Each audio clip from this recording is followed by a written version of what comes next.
So I just do also want to pass on my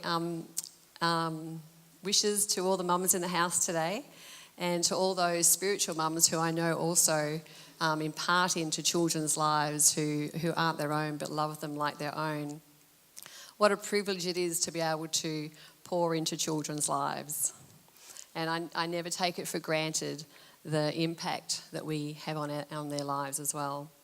Well, as you heard before, I am Lynn. I'm Jeff's wife, and I'm guessing not many of you know much about me, but I do count it a privilege to share with you this morning, and I really do thank Reedy for inviting me to come and actually speak. Well, it was David actually who invited me to come and speak this morning. Sort of would have been easy to say no to David when he says, "Do you want to share on Mother's Day?" And I'm going, yeah, I'll have a prayer about that one. So I did pray about it, and God certainly prompted me to get out of my comfort zone and actually do this morning and share some thoughts with you. I am usually the one sitting down there critiquing my husband, who is an amazing speaker, and I'm hoping he'll be kind to me this morning. Our pastors, Kevin and Anne from our church, also want to pass on their greetings this morning, and are pleased that we're both very kingdom-minded in all we do and share in the same desire to love and serve our God. At our church, we've been learning what our 15-second testimony might be. It's an opportunity to share your faith with someone and tell them about this hope that you actually have. And you just never know an opportunity that might come along your path where you can actually share this hope with someone who needs to hear it. Some of you may know that I mentioned before that I own the Varsity Lakes Post Office with my sister Vanessa, who's here with me this morning. And I found that I've talked to people who come along our path, who come in and out the shop. It's quite interesting what people share with the people at the post office, just like they share with the hairdresser but they just come in and actually share their lives. And one of the things I have noticed as I talk to them, as they talk about the news of the week or whatever, that their greatest fear in life is actually the fear of the future. They fear what world will our kids grow up in? Are we going to continue to feel safe? What will our world look like? And so they fear what's going to happen. You know, there's things that are happening in the world. And a lot of them actually don't have a lot of hope for the future. And one of the things that we do have is hope. And then we look for that opportunity to possibly share that. So when we're learning this 15-second testimony, it was sort of like you just never know when someone might come along that you can actually impart 15 seconds of your life into their life. So I'm going to give you my 15-second testimony. I was very fortunate to grow up in a Christian home. I'm so glad I was introduced to Jesus at a very young age. At about 13, I learnt that I could have a personal relationship with him. I remember growing up, I had eternal life because I had chosen to follow Jesus. At the age of 19, I experienced Jesus in a way like never before. I was serving on a beach mission. It was actually also where I met my husband, Jeff. I saw how he answered prayer and was concerned with the big and the little things in my life. And from that time on, my faith continued to grow, and with that came an amazing sense of worth, an inner peace, and a purpose for my life. God continues to lead and guide me in every decision that I make. Now, us women find it very hard to get words out in 15 seconds, so I did my best. But the concept is there that you can actually, in a very short time frame, learn about what it is that the before, the how, and the after. How is our life transformed by being introduced to Jesus in our life? Can I encourage you to think about what your 15-second testimony might look like? What would it sound like if you had that opportunity? And I promise you that if you pray for an opportunity to share it, it will come along. Someone will come along your path who actually needs to hear the hope that you have. And so sometimes just having that ready to know. And it's not about sometimes creating more busyness in our day, because we are all very busy, but actually just along your path, people will come that need to hear the hope that you have. So this morning I'm actually going to talk to you about grace. What is grace? Grace may be defined as the unmerited or undeserving favour of God. An acrostic of grace is God's riches at Christ's expense, which I'm sure we have heard before. GRACE. We actually get to experience all of God's riches because Jesus was willing to die for us. I recently heard Joyce Meyer's definition of grace. She says she's been studying the word and preaching it for 37 years and believes she can actually give definitions because of that. So her definition is God's power made available to us, free of charge, enabling us to do with ease what we could never do on our own with any amount of struggle and effort. Another way, it's God's power to do what needs to be done, but without effort and struggle, and with ease. It's a free gift. So the power that we can access from God, it's free, and it should be without ease and struggle, and it's free that we can have in our lives. She says if we believe that today, we can fully receive it. That's very hard for us to comprehend because most people don't do much for you that you don't deserve. They'll actually give you what you do deserve. That's what the world offers. God doesn't do that either. He actually blesses us when we don't deserve it and does things for us when we don't deserve it either. We don't deserve these riches that he offers us, as we didn't do anything for it. It was given to us. It's available to us if we tap into everything God has for us. It's overwhelming when we think about it. It's actually the greatest gift of all. Ephesians 2:8 says, "For it is by grace you have been saved through faith, and this is not from yourselves, it's a gift of God." The grace bestowed upon us by God in offering his Son to die on the cross so that we might live is truly incredible. There is nothing else like it. Romans 5:8. But God shows his love for us in that while we were still sinners, Christ died for us. If we can truly fathom and fully appreciate the grace that God poured out for us, this then allows us to show and demonstrate grace towards others. People then don't have to earn our love or our favour or our grace because we fully comprehend the grace that's been shown towards us. Like it is with love, if we love ourselves, only then can we truly show a genuine love towards others. Matthew 22:37-39. Love the Lord your God with all your heart and with all your soul and with all your mind. This is the first and greatest commandment. And a second is like it. Love your neighbour as yourself. The Apostle Paul knew what grace was. He writes in 1 Corinthians 15:10, "But by the grace of God I am what I am, and his grace to me was not without effect, so not in vain. No, I worked harder than all of them, yet not I, but the grace of God that was with me." So it wasn't his own efforts. He knew he didn't deserve the grace of God in his life. He used to persecute the church and the Christians, but now he held this position of an apostle, and he calls himself the least of them. This transformation over his life and the revelation of God led him to be considered as the most important person after Jesus in the history of Christianity. We need to remember he was someone who actually didn't meet Jesus while Jesus was on this earth. But he knew he was called, as it was written in Acts 9:15, to proclaim Jesus' name to the Gentiles and their kings and to the people of Israel. So now we have an appreciation of what grace is, unmerited favour. I thought I'd share with you 3 ways I have experienced grace as a mum.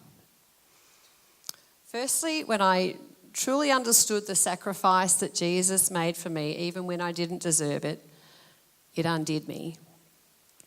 I was at a young age when I realised this, as I mentioned in my testimony. But over time, I've come to experience this in the everyday. How God continues to shower grace on us all the days of our life. But I need to remind myself of this daily. Speak these words over myself.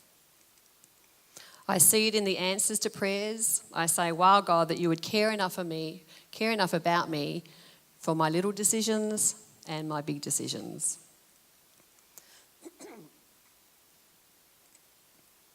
My life verse is Jeremiah 29:11. For I know the plans I have for you, declares the Lord, plans to prosper you and not to harm you, to give you a future and a hope. Knowing his plans are for my good and to give me a hope helps me rest in the fact that all will be well and I don't need to strive for anything. I can be guided by his will as I seek it out. There's a couple of stories I was going to share with you where I have experienced God's grace in my life. The first one was that actually took Jeff and I 3 years to fall pregnant. And it was a tough 3 years as we were trying to conceive. But I remember the grace of God during the hard times where he would bring an encouraging word at just the right time. When he knew I needed to rely on him in those really tough days when life just wasn't fair. But I also remember his grace during the joy, the triumph of conceiving and having our first daughter, Keely. I do remember when we eventually met Keely and had her, that the love that came upon us for her, I had never experienced before. It also helped me understand what it would have been like for God to send his only son to this earth to die on the cross for us. It really undid me when I experienced that grace and that love. Another story I'll share with you was the family were heading to the USA for a 4-week holiday. It was the first time as a family we had left Australia. And we're heading over to USA for a week and then on a cruise for 2 weeks and then over to London and Paris for a week. So it was literally around the world.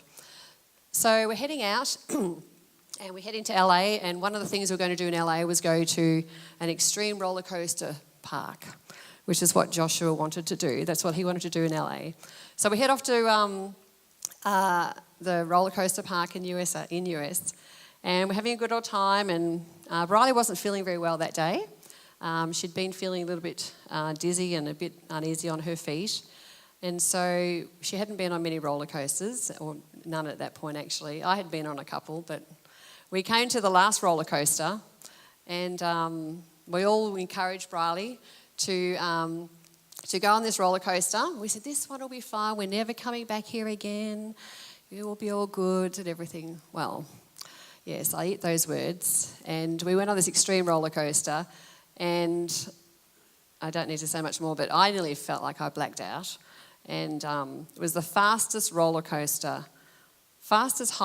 coaster. No, Josh, that's not right. It was very fast. As you spun around this roller coaster. Anyway, so we get back into the car and we're heading back to the airport because we're about to fly across the US to New York for another 2 days.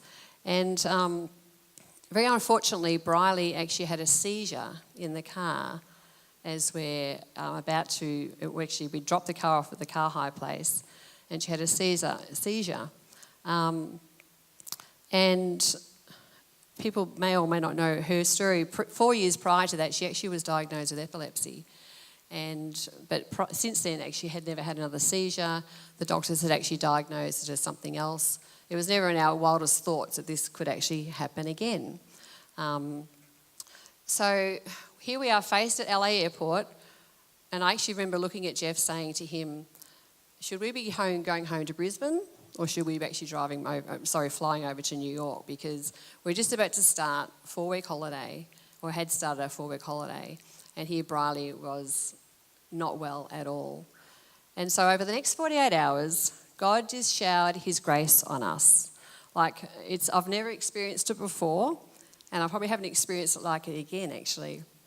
God, we just looked at each other and we said, we're doing this, we're going to do this, and God's going to go before us. So the four or five things that happened. First thing was, we got on the plane. Fortunately, it was where we were sleeping that night. There was no accommodation for that night. We were literally on the plane. That's where we were sleeping. And fortunately, it wasn't very full. Lots of seats, spare seats, so we get to sleep on the plane, as you do. We arrive in LA Airport, not JFK, but LaGuardia, I think it was. And so we're out in the middle of the airport from New York City is actually about an hour away from central New York City. And we get there, and Briley's had been in a wheelchair at this point because she could hardly walk. And the plan was to actually catch a bus and a train or find our way across New York City to our hotel. That just wasn't possible. So I rang the hotel and I said, how do I get to where you are? I'm not going to take public transport anymore. And they said, look, you're really going to have to find a taxi. And I said, there's 5 of us, there's 5 bags, you're not going to fit in a standard taxi. And then it just seemed at the time that the airport was actually empty. I know that sounds hard to believe in New York City, but it just felt like it was empty. There was nobody around. And I really didn't know what we were going to do. There was no taxi that could fit us in. Then all of a sudden this man walks in who was quite burly and big and just says, do you need to go somewhere? And I actually called him like an angel. I said, yes, I do. He had a pickup truck and he walked in and he said, come on, I can take you. And I'm going, really? You can take us? He said, yeah. So we all squash into this pickup truck with our 5 bags on top and get to our hotel. We get to the hotel at 7 a.m. in the morning. We're meant to dump our bags and explore New York. We're there for 2 days. And so none of us felt like doing that, particularly Briley. The hotel ended up letting us check in early. They upgraded us to a 2-bedroom apartment nearly on the top floor of this particular hotel. We just felt like God's grace was just showing in all these different ways. The man at the airport, the hotel upgraded us. We also met this man at the door, a concierge guy, who just became pretty much a gentleman who just looked after us. I think he looked in my eyes, he looked in Briley's eyes and just said, what can I do for you? And he brought us drinks, and he brought Briley food, and he brought the wheelchair, and it just seemed to be flowing through. And so I rang my paediatrician that night and I said, I need to get some medication for Briley. I'm in New York City. What am I going to do?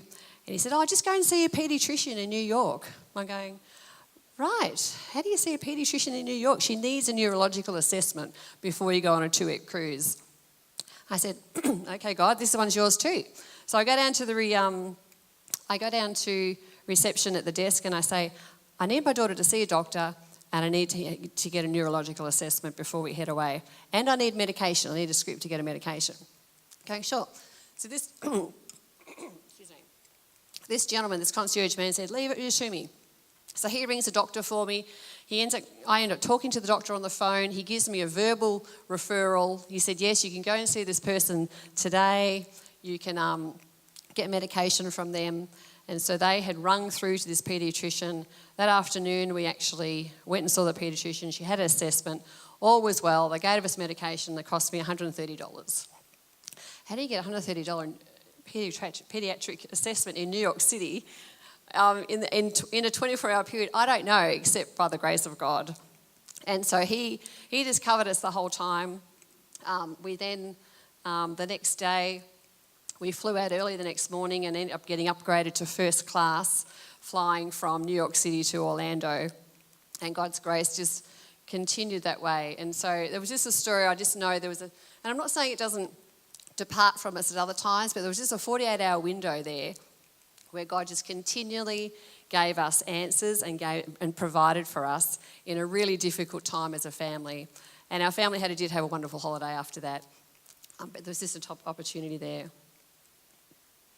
Secondly, the other part of grace I wanted to share to you was grace shown towards my 3 children, or sometimes 4, it seemed like, if I counted Jeff. And I called it grace upon grace, upon grace, upon grace, continually giving out grace. I remember after trying for so long to have children, I ended up being pregnant or breastfeeding for 5.5 years in a row. I ended up with having 3 children, 3 and under. And so I did call it my feast and famine. And so grace, God's grace was sufficient in both. absolutely sufficient in both, in the feast and in the famine. And I know God gives you the amount of grace required for the season that you're in. No two experiences are the same. My experience is different to yours. God knows exactly what I required for the challenge that I was facing. Raising 3 children has not been easy. As they get older, it doesn't get easier, it just gets different. Different challenges with a whole lot of different grace required. There have been many times when I've just not known how to handle a problem and my wisdom is just not enough. So I've sought the wisdom of God because his ways are always perfect. He knew that I had the strength to get through it if only I pressed into him. We're actually designed to not do this life without God. The other story I was going to share was actually getting our son Josh through year 12. That was when another period of grace was required in our family. We just needed a lot of grace to get through that year. Biting your tongue when you really wanted to say something, trying to ignore the grumpiness and the groans in the morning or all day, trying to ignore the never grateful attitude. Fortunately, it sort of only lasted for that 12-month period. It's changed a bit now. But there was a season there where we just needed to really take on God's grace and show that in a really tough time, that not just what we were going through, but he was going through too. Constantly asking them to tidy their rooms, do the dishes, pick up the towel, then end up doing it yourself. Jeff and I have just celebrated 30 years of marriage. Now, as you know, as a lot of you know, that takes a lot of grace to still be married after all that time. But I wouldn't change it for anything. I believe grace and love are so entwined. The portion of love required is given for the time. God is the source of love. I remember, as I said, the love that you have for your first child, you wonder how on earth you could love another child the same, but you do. Because God is love, and he is the source of love. They have this little joke to say who I love the most over here. They're having a little chuckle. But I love you all the most, the same. He pours it out so freely. He is the love giver. Sometimes we look at other people's circumstances and we wonder how on earth they get through it. But it has been God who has sustained them. He has given them the apportioned grace for that season. James 4:8, draw near to God and he will draw near to you. If we take a step towards God, he will take steps towards us. God so loves the heart of a mother, someone who wants to serve, care, encourage, mentor and forsake many things for their children.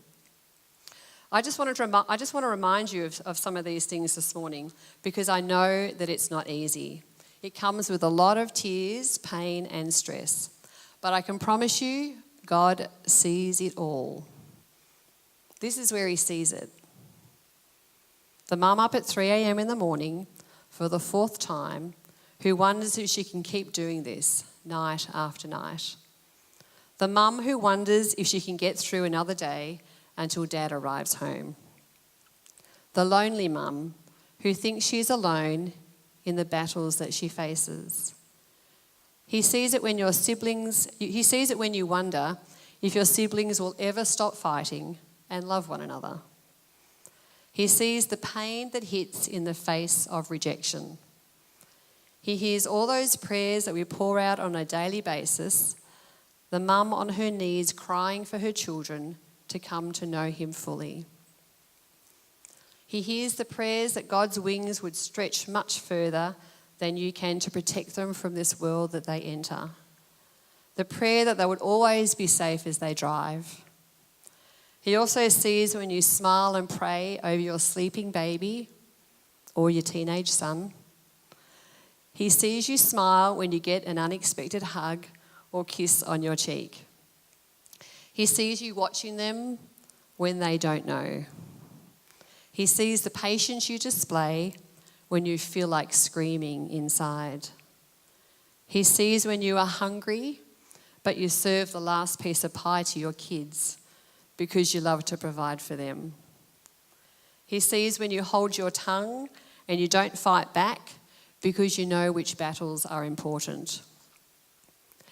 He sees how proud and sad you are when they go off to school for the first time. He sees how proud you are when they reach out to help someone. He knows we love them and want to protect them with everything we have. I want to remind you of this because sometimes we forget this when we are right in the middle of the everyday. Then the third way I've experienced grace is from my children. I have failed so many times as a mother and have not been the best I can be. The clothes aren't washed or they're still wet in the washing machine. There's no food in the fridge. Josh can relate to that one. You yell at them because you are tired or stressed or you've had an argument with your husband. You're late for picking them up. Briley can relate to that one. You feel like a failure. But the grace bestowed upon you by your children is incredible. They just keep loving you and keep giving you another chance to do it right again. I don't think they even know when they show this, but the I love yous, and the unexpected hugs and kisses is what reminds you that it's okay. They can look past those failures. Now they're growing up into adults, there's an even different grace that they show you because now they experience their own trials and decision making and look back and realise the sacrifices you have made for them. We personally have entered another stage of life where there are 6 adults living at a home in close proximity, and it requires a whole lot of new grace to show love towards one another, to do this thing called life together, but I wouldn't have it any other way. Even though I failed so many times, they still want to live with us, and that shows grace. You know, grace is actually a gift ready for us to open and fully enjoy. We don't leave a gift sitting on the table and just look at it. I'm sure if you had some Mother's Day gifts this morning, you opened them and then watched the smiles on your kids' faces as you loved what they gave you. God smiles on you when he sees you use his grace to its full potential. We need to unwrap it to experience it and discover what beauty is in store. So have you accepted this gift of grace? Have you fully opened it? Have you used it? Have you passed it on? Have you thanked God for it? Have you told other people about this gift that you've received? When we receive gifts, we share with excitement and joy and gratefulness what it is that we've received. Do you wear this gift well? Do you carry it around for people to see? Are you proud of this gift? The gift of grace is the greatest gift you will ever receive, and it never ends, and you can continue to receive it daily. How powerful is this gift? It can transform lives. So I can encourage you today, if you haven't truly opened that gift and experienced its wonder, then do it today.